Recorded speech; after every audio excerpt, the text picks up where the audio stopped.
We are enjoying a lovely day of boating here out on the Rideau River. Joining me once again is Brent McNamee, the owner of Boaterexam.com. So for those who may have missed our conversations earlier in the morning, a brief recap of about exactly what Boaterexam.com is. Right, so we're an accredited course provider of Transport Canada, so any Canadian boaters that want to get their pleasure craft operator card, which you need legally now to drive any powered boat in Canada for recreational purposes, you can do that online. So you take your safe boating course at Boaterexam.com, and when you pass the 50-question final test, you'll print your temporary card.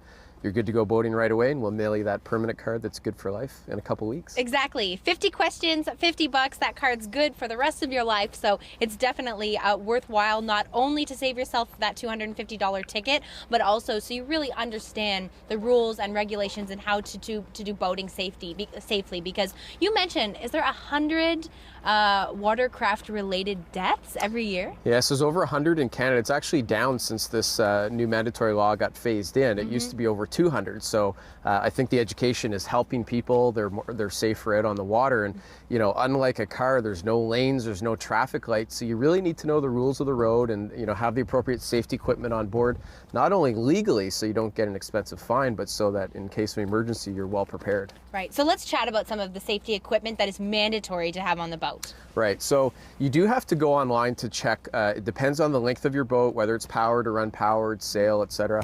But some of the general equipment that we have out here is your typical safety equipment, which you can buy at most retailers.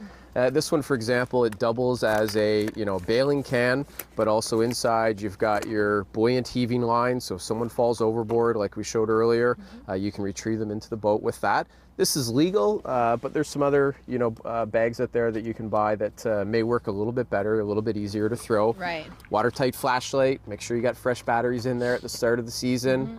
If it's not working, then it's of no value to you. And you can actually get a fine. You can get a fine for a that. battery or for a flashlight that doesn't work. Yeah, P-less whistle. So if you were needed to be rescued, it's a lot less energy to blow that than it is to be yelling.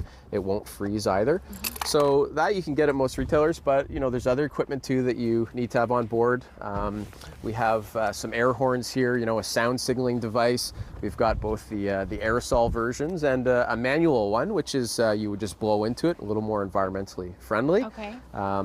Backup CO2 cartridges. So the inflatable life jackets we're wearing now, you need to make sure you've got a fresh CO2 cartridge in there and it's charged before you go out, and have some extra ones with you just in case they do get expired.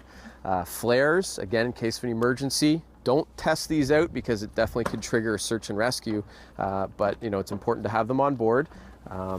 This is an example of a solar charger. So, we've got pretty good cell phone reception out there now. You don't want to rely on your cell phone for emergency calls, but if your batteries happen to die, which can happen a lot when you're out in remote areas, a little solar charger there that can boost your battery life back up.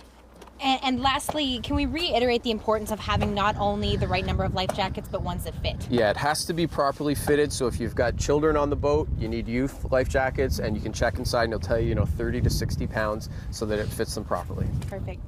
Thank you so much for having us out here today, Brent. Thank you, Sarah. How much fun was that? And This a huge was great. thank you to Hearst Marina. Yeah, they were great. For hosting us today in Manotick and for allowing us to use their boat. I haven't been water skiing in years, so that was so much fun. Yes. If you head to the Boaterexam.com website, you can look at all of the information. But thanks so much for joining us this morning. Stay with us. We've got more coming up on CTV Morning Live.